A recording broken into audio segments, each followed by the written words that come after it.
Hello, my name is Sharon Richardson, and I'm here to register my girls to be in the State Fair Talent Contest.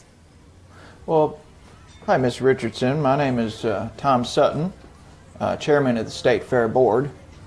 You're not from around here, are you?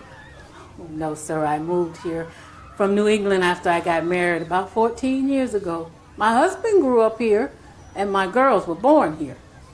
Ah, well, that's all well and good, but you see, we never had no colored folks compete in the state fair. Well, my girls just won the Mercer County Fair Talent Contest. Top prize was free entry to the state fair. Yet I was told that because they were two little colored girls, that the prize they earned and won was awarded to a little white girl because she was the first runner-up and because she was white.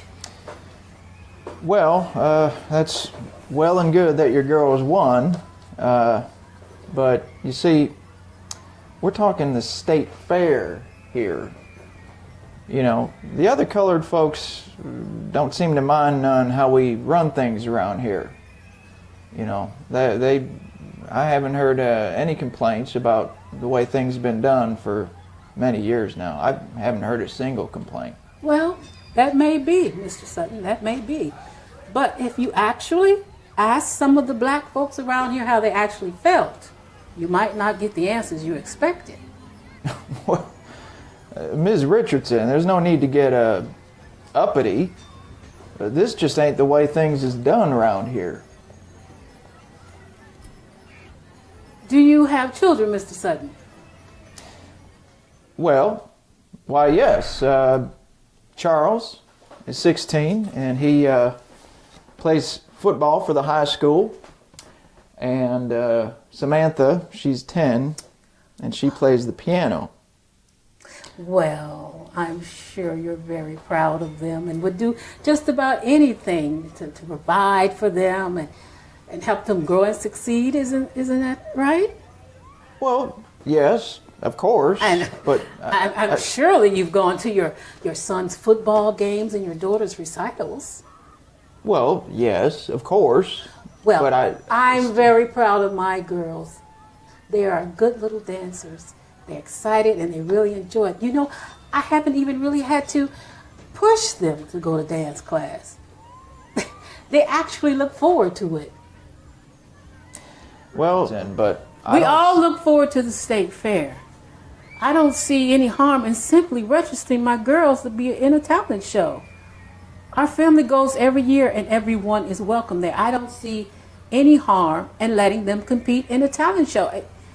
I don't know if they'll win, but my girls were terribly upset that they did not get the prize they were told.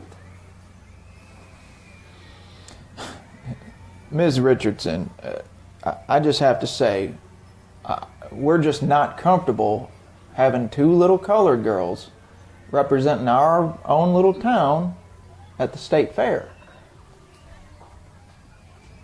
Now, Mr. Sutton, I'm not being uppity as you call it. We all live here. We all live here just like everybody else. We support Mrs. Charlene's dance school, and she's happy to have our girls in her dance school, and she's a white woman. We pay our hard-earned money to have her teach our girls how to dance.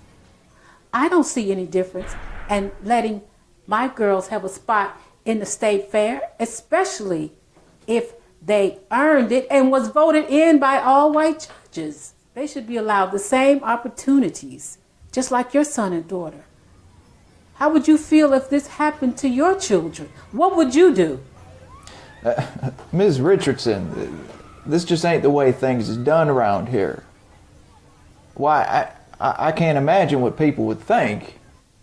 It could be downright scandalous. Scandalous, Mr. Sutton? Well, now you're being the uppity one here. And I think you're behaving like a bigot and being completely unreasonable. It shouldn't be such an ordeal for any parent, colored or otherwise, to register to be a part of the state fair. I see on the ad, I see on TV and hear on the radio that all are welcome here. It shouldn't be such an ordeal. Our money and time is just as valuable as anyone else's in this town. But if you still refuse to let me register my girls to be a part of the state fair, well, we'll just have to get a lawyer and see if Kentucky law in 1980 prohibits colored people from registering to be a part of the state fair.